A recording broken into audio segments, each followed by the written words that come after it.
Numbers chapter 16. Cran, son of Izar, and son of Kohath, the son of Levi, and a certain Reubenites, Dathan and Abiram, son of Eliab, and the son of Peleth, became insolent, and rose up against Moses. With them were 250 Israelite men, well-known community of leaders who had been appointed members of the council. They came as a group to oppose Moses and Aaron, and said to them, "You have gone too far. The whole community is holy, every one of them, and the Lord is with them. Why then do you set yourselves above the Lord's assembly?" When Moses heard this, he fell down.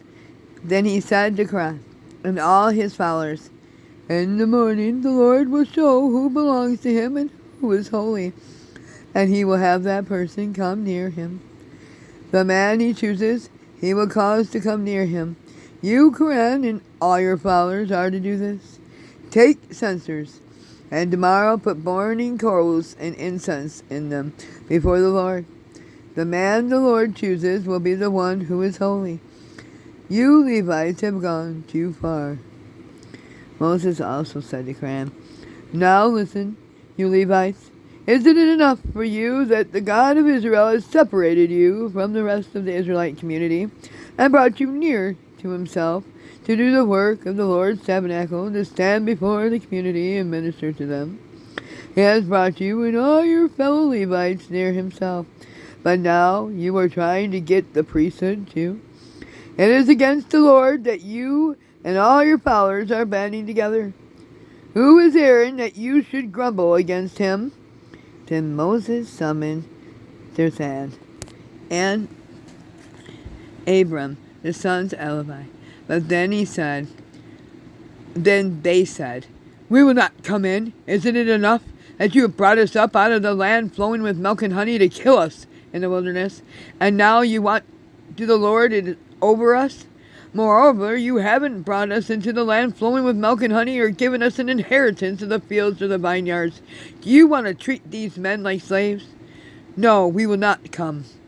Then Moses became very angry, and he said to the Lord, "Do not accept their offering. I have not taken so much as a donkey from them, nor have I wronged any of them." Moses said to Korah, "You and your followers are to appear before the Lord tomorrow, you and they and Aaron. Each man is to take a censer and put incense in it, 250 censers in all, and present it before the Lord. You and Aaron are to present your censers also." So each of them took their censer and put burning coals and incense in it, and stood with Moses and Aaron at the entrance to the tent of meeting. When Korah had gathered all his followers in opposition to them at the entrance to the tent of meeting, the glory of the Lord appeared to the entire assembly.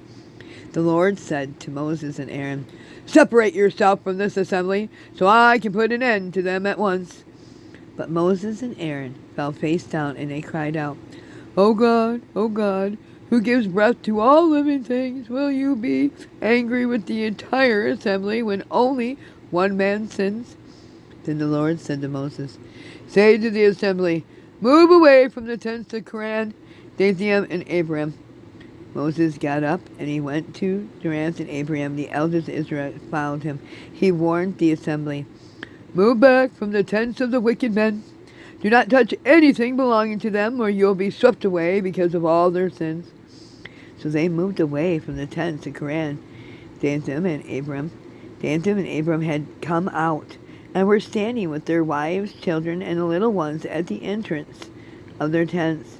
Then Moses said, "This is how you'll know that the Lord has sent me to do all these things. That is not my idea.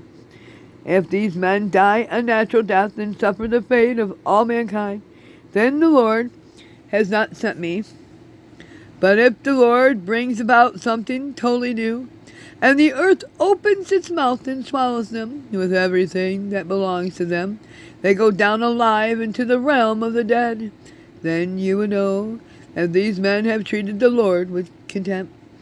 And as soon as he finished saying all this, the ground under them split apart, and the earth opened its mouth, and he swallowed them, and their households, all that was associated with Quran, together with their possessions. They went down alive into the realm of the dead with everything they owned. Then the earth closed up over them, and they perished, and they were gone from the community. At their cries, all the Israelites around them fled, shouting, "The earth is going to swallow us too!" And the fire came out of the Lord, consumed 250 men who were offering the incense. The Lord said to Moses, "Tell Eleazar, son of Aaron, the priest, to remove the censers from the charred remains and scatter the coals some distance away. For the censers are holy, the censers of the men who sinned at the cost of their lives. Hammer the censers into sheets to overlay the altar, for they were presented before the Lord and have become holy. Let them be a sign to the Israelites." So Eleazar the priest collected the bronze censers and brought by those who had burned to death, and he had them hammered out to overlay the altar, and as the Lord directed them through Moses. This was to remind the Israelites that no one except a descendant of Aaron should come to burn incense before the Lord, or he would come like Korah and his followers. The next day, the whole Israelite community grumbled against Moses and Aaron. "You have killed the Lord's people," they said. But when the assembly gathered in opposition to Moses and Aaron and turned toward the tent of meeting, suddenly the cloud covered it. The glory of the Lord appeared. Then Moses and Aaron went to the Lord and said, Aaron went in front of the tent of meeting, and the Lord said to Moses, "Get away from this assembly so I can put an end to them at once." And they fell down face down. Then Moses said to Aaron, "Take your censer and put incense in it along with burning coals from the altar. Hurry to the assembly to make an atonement for them. Wrath has come out from the Lord. The plague has started." So Aaron did as Moses said. He ran in the midst of the assembly. The plague had already started among the people, but Aaron offered the incense and he made an atonement for them.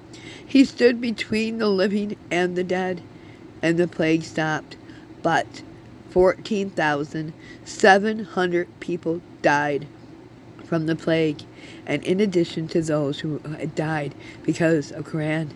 Then Aaron returned to Moses at the entrance to the tent of meeting, for the plague had stopped. God bless you. And tomorrow I will shut off where I left off. Thank you.